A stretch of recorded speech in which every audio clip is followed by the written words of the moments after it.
Hello friends, எல்லாருக்கும் வணக்கம். EPF உறுப்பினர்களுக்கு இந்த டேட் ஆஃப் எக்ஸிட் அப்படிங்கிற விஷயத்தில் நிறையா ப்ராப்ளம் வந்துக்கிட்டே இருக்கும். அதுவும் அடிக்கடி வேலையை மாற்றுற இபிஎஃப் உறுப்பினர்களுக்கு இந்த ப்ராப்ளம் கண்டிப்பாக இருக்கும். இப்போது இந்த டேட் ஆஃப் எக்ஸிட் அப்படிங்கிற விஷயத்தில் ஒரு முக்கியமான, அதாவது ஒரு புதுமையான அப்டேட்டை கொண்டு வந்திருக்கிறாங்க.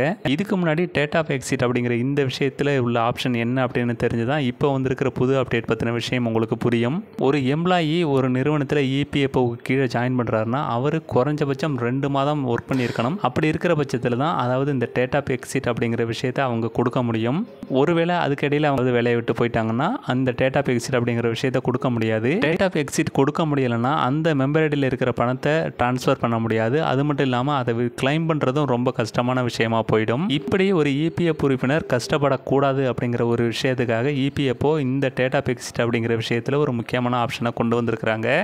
இனிமேல் ஒரு எம்ப்ளாயி ஒரு நிறுவனத்தில் இபிஎஃப்ஓக்கு கீழே வேலை பார்க்குறாருன்னா அவர் 1 மாதத்தில் வேலையை விட்டு போனாலும் அவர் எந்த நிறுவனத்திலேருந்து இந்த வேலையை விட்டு வந்தாரோ அந்த நிறுவனத்தோட மெம்பர் ஐடிக்கு அவர் டேட் ஆஃப் எக்ஸிட் அப்படிங்கிறத கொடுக்க முடியும். இதுக்கு முன்னாடி 60 நாளாக இருந்த அந்த விஷயத்தை இப்போ 30 நாளாக குறைச்சிருக்கிறாங்க.